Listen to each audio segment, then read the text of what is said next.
Hey guys, Ryan Dement from Chasing Financial Freedom Podcast. Hope you guys are having a great day. Today on the podcast, we have Tommy Ogden. Tommy is a framework aficionado and also the co-founder at Activera Consulting. Tommy, welcome to the show. Thank you so much for having me, Ryan. Appreciate it. You're more than welcome. I know it was a little bit of a wait, so thank you for waiting. Look forward to having you on and having a good conversation. So before we get into what you're doing at your business, can you tell the listeners a little bit about who you are? Sure. As you mentioned, Tommy Ogden, born and raised in Houston, Texas, still here after many decades. I'm a huge board gamer. I don't know if that's the kind of information you're looking for, but I feel like everybody needs to have a hobby or a passion or something that they spend their time and effort and money, sometimes too much money on. And for me, that is board gaming. I will talk board games anytime you want, forever. I'm married. I have 3 kids. I'm trying to get them on the board game train to varying degrees of effect. But that's me, just living, working, hanging out in Houston. Favorite board game? Okay. If you have a passion, if you have a hobby, you know that it's challenging to ask somebody that because there's so many different like subgenres. And I don't want to be like that pedantic sort of person. Oh, let me tell you about my craft beer. So I'm going to go easy on you here and I'll say terraforming Mars. Never even heard of it. It's like one of those things where if you're in the hobby, there's all these different layers and Huh? new things. And if you don't know anything about it, you've likely never heard of the last 12 games I've played. So I got we'll go into what you're doing, but I gotta ask the question, board games, how hard are they to find? Very easy. They're all over Amazon. There's dedicated sites. I think a lot of it depends on player count. So, for example, a game will say, hey, this game is good between 2 and 6 players. But if you go online and you look it up, like you would never want to play it at 2 because it's just too cutthroat, right? It's just you. It's like a knife in a phone booth fight. And you would never want to play it with 6 because it becomes a slog, right? You're just the wait time between your turn is just so much. And so it's really ideal at 3 or 4 players. That's one thing to take into consideration when you're looking at games, but you can find them anywhere and everywhere. I would say board gaming is in the middle of a renaissance, to be honest. The Really? last 10 to 15 years has been pretty incredible. So they're coming out with new board games, or are they just recycling old ones? Oh my gosh. Everything and all above of what you said. It's the same thing with movies, right? If you take Monopoly that came out a long time ago and you compare that to a movie that also came out in, I don't know, let's say the 40s, compared to what you get today with visual effects, right? The same thing is happening with board games as it relates to components and art. There's all sorts of interactive mechanisms that you're engaging with. The art is beautiful. There's new mechanics that are coming out as well, things like deck building or worker placement or even cooperative board games where you're playing as a group against the board, right? So it's a completely different world than you may know if you've only played Life and Monopoly and maybe the newest game most people have heard of is Catan. And that came Mhm. out in 1990. Which there's a lot has changed in the last 30 plus years. So this is a hobby, or is this like a like passion? I guess I'll back up and ask the top question, then I'll know. How many board games do you own? I have a database on my phone and Woo! I put it up. So I actually log all of my plays and I rate all of my games. And including expansions, I currently have 146. It's more than a hobby, I think for so. sure. Yes. Yep. Gotta have it. Well, cool. I'm sure that helps you disconnect from everything that you're doing in your professional life. So let's get into your professional life. What are you doing there? Sure. So as you mentioned, Activera Consulting, I'm one of the co-founders there, but I also lead our delivery excellence pillar, which is basically all the project, program, and portfolio management for our clients. It's also a passion, I would say. I went back to business school because I actually ended up majoring in Spanish in my undergrad. And I didn't really know what to do with a Spanish degree. So I decided at some point I needed to go back and get a little bit more education. But as soon as I graduated business school, I went into a boutique firm. They were about 35 people when I joined. This was back in 2013. And by 2018, we'd grown to about 100 people. And we actually ended up getting acquired by Accenture, which is, if you know anything about them, they're literally the largest consulting firm in the world. Last time I saw it was 743,000 people. Compare that to the 100 from the firm I was from. So I stayed there for a while. I really enjoyed it. Lots of smart people, lots of interesting work. But at the end of the day, realized just culture wise and for my personality, that wasn't the right environment for me to be in. And actually, we got back together with a few folks from the old firm that got bought out, and we said, let's start Activera, right? And let's do the 2.0 version of the boutique firm. And so we kicked it off April of last year. So it's been about 18 months. It's good because we got a 20-year pedigree in the market already from the old firm, and it's been fun. So, for those that don't know, can we give a little bit of background of what you truly do on a daily basis and then how that would integrate or help small business owners and entrepreneurs? Yeah, sure. So for us, we focus down, and I would say that would be a first lesson learned for small business owners. You can't boil the ocean, right? You want to be very targeted in who you're going after. And so for us, we are IT advisory and management consulting in oil and gas. So that's how we narrow down our focus of the world. And just for those who maybe want a tiny bit more, usually at an organization, there's a CIO, right? Like a chief information officer or a chief technical or technology officer, CTO.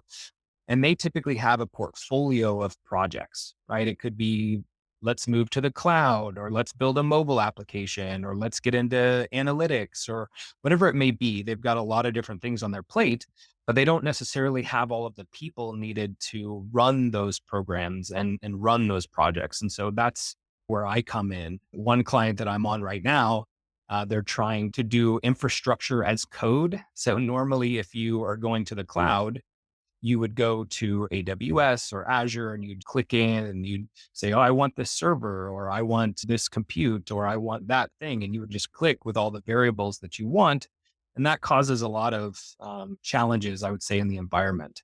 And so this client is looking to put all of that infrastructure creation into code so that they can be much more consistent, right? So that's just one example of something that we might do. And then as it relates to the small business, right, and entrepreneur and focusing, not only have we narrowed it down in who our target is for who we're going after with sales, but we've also spent the last really 6 months narrowing down our service offerings. And I would say that's another really important thing. When we first started 18 months ago, Ryan, it was like, what do you guys do? And we would say strategy, execution, change, data. Talk about boiling the ocean. That's literally everything in the world when it comes to IT project management. So we've really spent the last 6 months saying, okay, what are the 5 things that we are really good at, and let's focus in on those and try to narrow our market so that we can, back up what we say. That's a struggle that I think all of us entrepreneurs and small business owners have is trying not to take Absolutely. on the world and be able to figure out a way to narrow it down of what you're really doing. Because my podcasts are my passion projects, but my day job is an affordable housing developer. And our number one focus is first time home buyers in cities and in neighborhoods that have been left behind from pretty much any type of investment, whether it be state funds or private funds. We're very specific in that. It took us a while to get there, and that was a struggle to say the Yeah. least. So, from your standpoint, the audience is really geared towards entrepreneurs and small business owners. How can you help those individuals or those entities in your current role? Do you mean what can Activera do to help? Or are you talking about me personally and advice that I Let's have? a little bit of both. Let's start with you and then work into Activera in the services there. Okay, perfectly. So I think we've talked about narrowing down, your target. I would say another thing that you need to get right is understanding your supply and demand. And in a consulting business in particular, that looks on the demand side, what projects do you have coming down the pike? That's a big challenge, especially for a small firm. When you've got 743,000 people, you can have some of those people sitting on the bench and not have it affect your bottom line as much, right? Certainly there's limits to that. Just so folks know, on the bench just means you're not billing at a client, right? You're not billing at a client, but you're still getting a salary paid to you, right? Having somebody who's really good at business development or making sure that the leaders in your company are effective at that will have that pipeline filled, which is certainly the demand side that you need. But on the other side of it, you need the supply. And in our case, it is a people business, right? We're in the business of selling people, and you've got to have good people to run those projects and be effective at that. So having a talent manager, someone who's filling your pipeline from that side of the house, very key. And it's a balance, especially at a small company. You want to, you can't have too many people right on the bench because then you've got money going out the door, but you can't have so many projects that you can't fill them because then you're losing business. And so balancing that supply and the demand, whatever it looks like in your business for consulting, it's just what I've described, but it may be a little different depending on what you're selling. But keeping that balance, I would say, is a very important indicator that you should be tracking and paying attention to. From the consulting world, how would you balance that out? From a business standpoint, it's a little different. You can start projecting. I know you were talking about having a pipeline and so forth, but since I've never been a consultant, so it's a question that I look at, what's the difference? So really, you talked about having somebody that's out there getting the business. Are there actual salespeople that are out, or somebody on the sales side that out connecting with potential clients to bring that business in? Or is there some other route that you guys go? It's both. You've got to have somebody who wakes up every day thinking sales. I would say that's important because they're always going to have that top of mind and they should be incentivized as such, right? The more new clients they bring, the bigger things that they sell, right? That's important. But for a small company in particular, you can't have just you can't just hire a whole bunch of salespeople. You need to leverage the leaders at your firm to go out and do selling as well. Maybe the Accentures of the world can get away with having just an army of dedicated sales because they can afford it. But as a small business owner, you've got to do everything. For my situation, I'm doing recruiting, I'm doing marketing, I'm doing sales, I'm doing client delivery, right? And all the leaders at our firm are doing all of those things. So even though we do have a talent director and we do have a business development sales executive, that doesn't mean that we can't just rest on our laurels, right? We've got to get out there and do our things as well.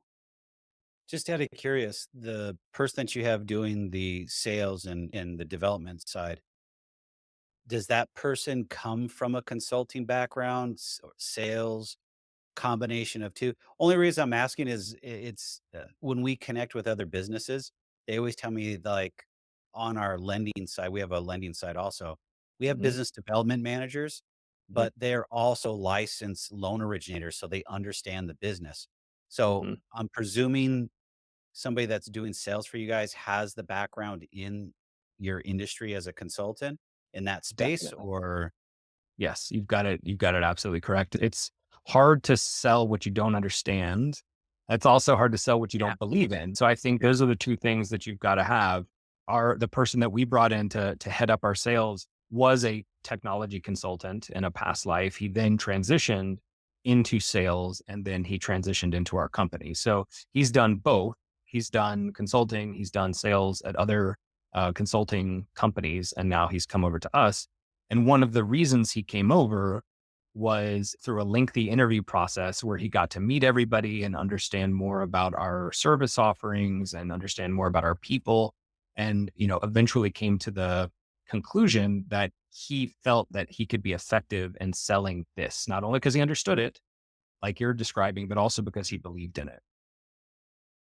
The believe in it is a challenge as we go through business development managers and looking at them, believing in where we originate mortgages. You have to believe in being able to give somebody the right product, but you guys have more of a personal connect. I call it personal or intimate connection because you guys it's your services that you're offering.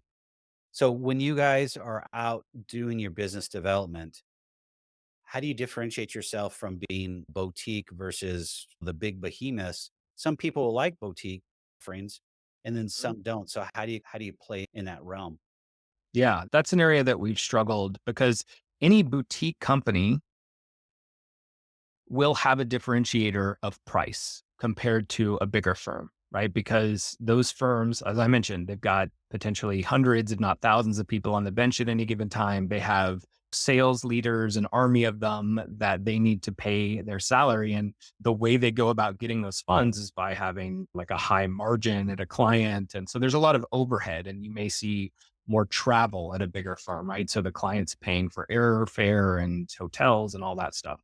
Given we're focused in Houston, Texas in oil and gas, the large majority of our clients are here, and we don't need those super high margins to cover that overhead. And so we can essentially pass those savings on to the client. But that's true for any boutique firm, is it compared to a big. So for us, that's another thing that we've been working really hard on for the last 6 months. It's not just defining our service offerings, but what's our vision and how do we differentiate ourselves in the market? And the thing that we've focused in on, it's really more of a tagline, a motto that we have internally, and it's supported by three subcategories. And so we very simply accelerate business outcomes.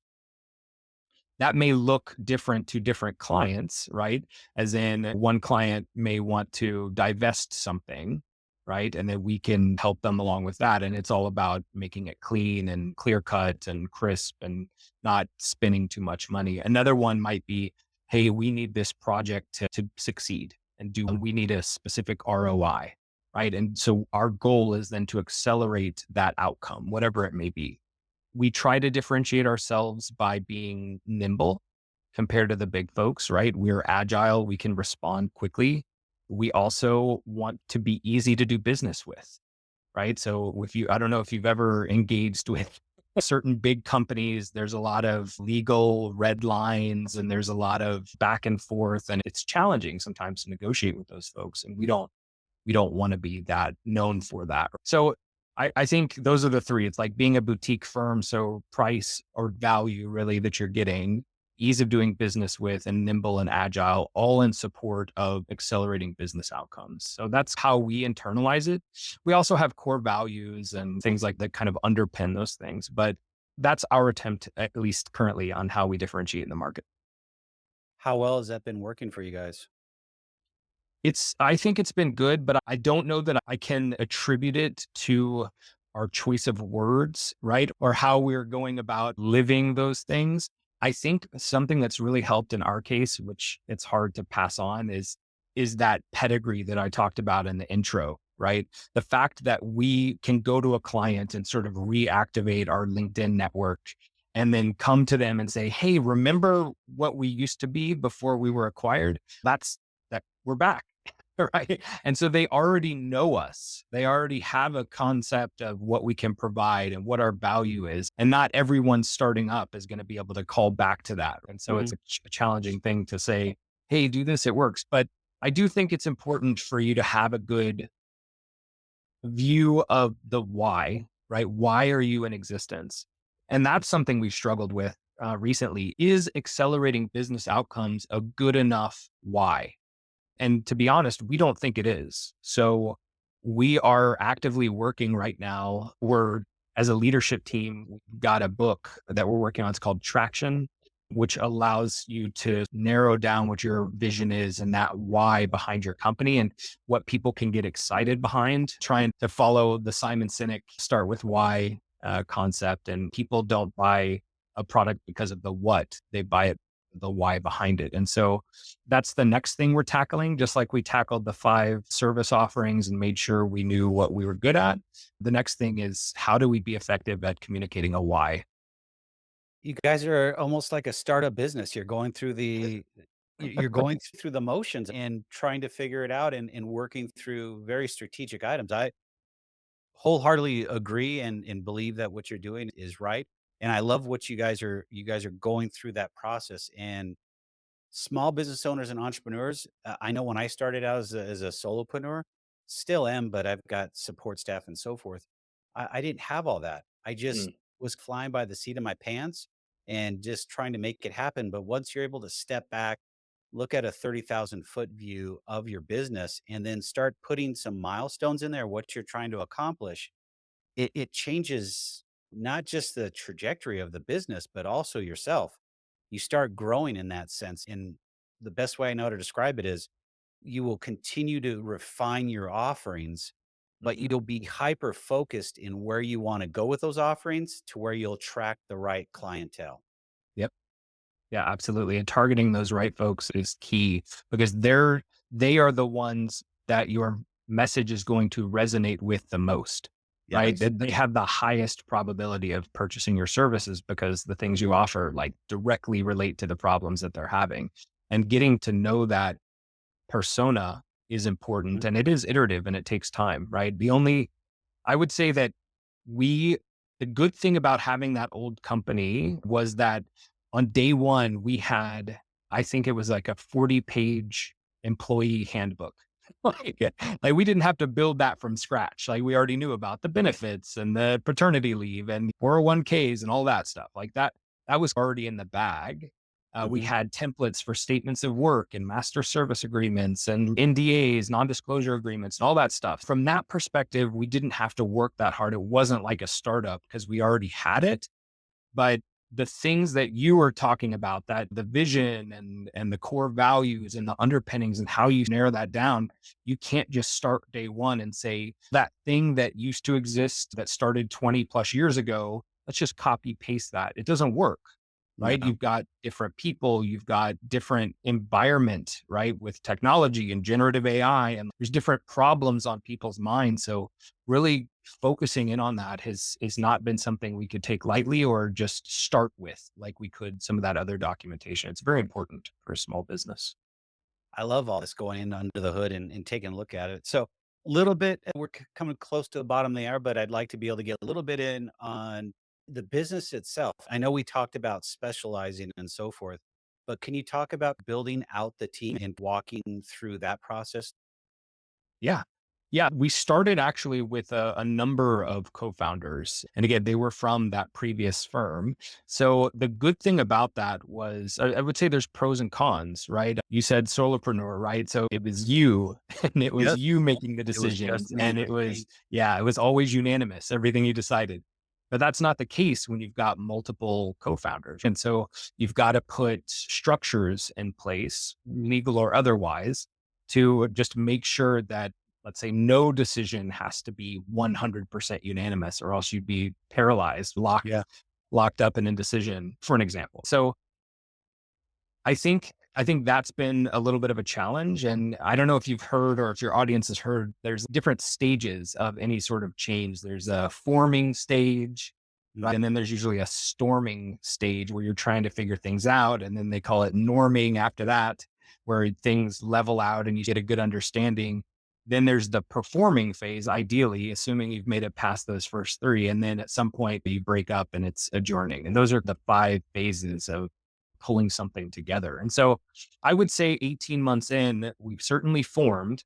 That was the easy part. I would say the storming is probably, we're in the middle of it, right? Maybe towards the tail end. There's some things that we're still figuring out, but really hoping that starting in 2025, we can hit our norming stride and then start performing as a group. That's just from the founder's perspective. When it comes to growing the team, right? We started in 7, 8 people range, and now we're up into 25 just 18 months later. So it's been pretty rapid growth. And the challenge has been what I mentioned before. It's that supply and demand, right? Keeping that good balance of folks so that you don't overextend yourself, right? But that you're not wearing 20 different hats constantly and aren't able to sell or deliver yourself. Like I said, pros and cons, as with any startup business, but that's how we've progressed over the last 18 months. That's great. And then another or a couple questions, and we'll wrap this up is as you're bringing on new employees, team members, and so forth, and you're balancing out that flow, the ebb and flow of work and supply and so forth. How far out in advance are you guys trying to forecast that? Are you guys 90, 120 days out? Are you 6 years or 6 months out, a year? What do you guys typically look at when you're forecasting? So we have different stages that a potential job will go through, right? There, the first is just a lead, and that would be somewhere around 3 to 4 months out. I would say that's about as far out as we go. There are some longer term contracts that we have that are typically renewed on an annual basis. And so Okay. those maybe are a bit more long lived, but in general, 3 to 4 months out, you've got a lead. Then you go into qualifying the opportunity is the second stage that we use. And that's, hey, I know about this thing. Let me get more information on it. Let's go out and have a coffee. Let's talk Mhm. more. Let me get some details. And once you do that, and that could be an iterative thing, it could be a coffee and then a meeting and then another coffee, let's just say, then you probably have enough information to submit a proposal. That's the third stage for us.